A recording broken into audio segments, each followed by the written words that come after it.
Okay, we're in the shop today, and what we're doing is we're fine-tuning some 550s. What I'm going to show you and talk about today is the tools that you're going to need to adjust the 550 pan tensioning. So what I have here is this Bob Custer bender, and this will do multiple things like J-hooks, S-hooks. But today what I want to show you is how easy it is to bend the end of this dog.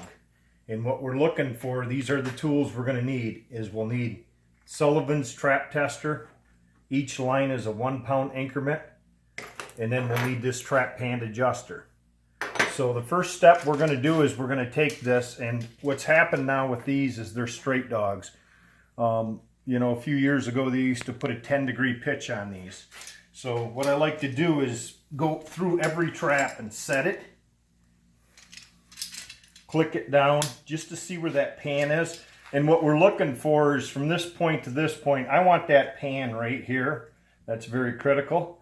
So in these traps that we're doing are the death dealers. So we got to make sure we get them on so that he's going to put a hurting on everything. So now what I'm going to do is I'm going to show you exactly where the pan tensioning is with this straight dog. So hold the trap. If you're left-handed, hold it real tight.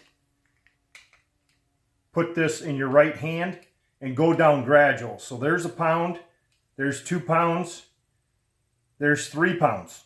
Okay, now that's normally where I set them. These particular ones we're going to set at 2 pounds. We're going to go down to 4 pounds. There's 4 pounds right there. So that's just over 4 pounds. And that's right out of the box. And that's out of the box. These are going to vary a little bit. So I'm going to show you, since our pan is level now, all we're going to do is take this dog and we're going to stick it in this bender. So we're going to bring this around like this. We're going to lay the trap up. And let me get my fingers out of the way. We're going to hold the dog straight. And then right where this slope is where I'm setting this to do the bend.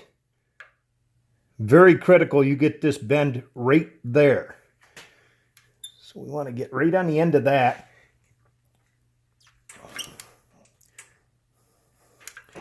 And just give it, you notice there I just moved a little bit. So we got a little bit of a bend on there.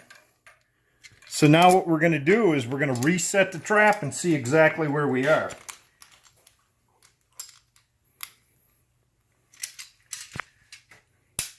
Okay, we clicked it in. You'll notice that that pan is a little bit high. So in a case like that, all we're going to do is we're going to lay this trap on the ground, step on both levers, just like this. And this is how this trap pan adjuster works. If the pan is a little bit high, you're going to take and tweak this in. Reset the trap. Click it back into position. Okay. And that's basically where we want them. I want to be lower than where these little, I want to be where the offset is. So now what we're going to do is we're going to take the trap tester, we're going to put it dead center in the middle of the pan, and we're going to start running this down. There's 1 pound, there's 2 pounds. We got to put a little bit more bend on there. You can see we're pretty close to 3 pounds there. Because I want mine set at, Harry usually run his like at 3. I want mine at 2. I want if anything breeze on it that it's going off. Especially on a light gray down south or something like that. So what we're going to do is put it back in here and put a little more tweak on it. I bet you we got it there.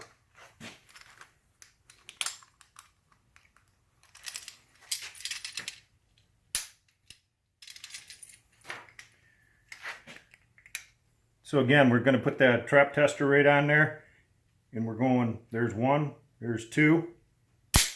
Okay, that's about 2 1/4. That's about good. So you get them right within that. I just don't, even being in the East here, I don't recommend running 4 pounds pan pressure. It's just way too much. And this is one of Jeff's You know, I believe he thinks his tractor's sexy, John Deere green. So we're going to take and my adjust traps are this one. sexy. You know, and I think that's probably why he used the color.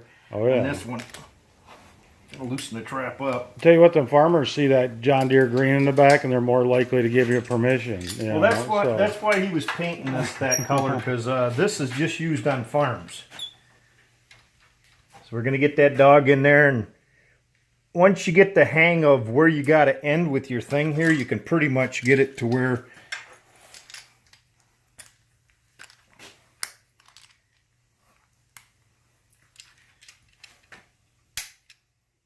perfect. So now we're just going to take and put the trap tester in the middle of the pan, hold it, 2 pounds. Perfect.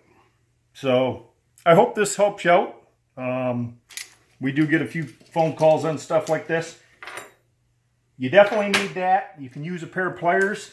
The biggest thing... It works better to use that because the pair of pliers, when you go to push it in, a lot of times, when you're right here, it'll bend on one side or the other a little bit more. I like that thing. Yep. This is going to give you, like Jeff is saying, this is going to give you perfect. It's going to keep this perfect. If you start prying on one side of this and trying to line this up, what's going to happen is you're going to send your dog over to the side, and invest in the right tool will make the job a lot easier. And it ain't where, it's how you live. We weren't raised to take, but we were raised to give the shirt off our back to anyone in need. We bow our heads before we eat, before we start our day, before we fall asleep, 'cause in God we trust, and we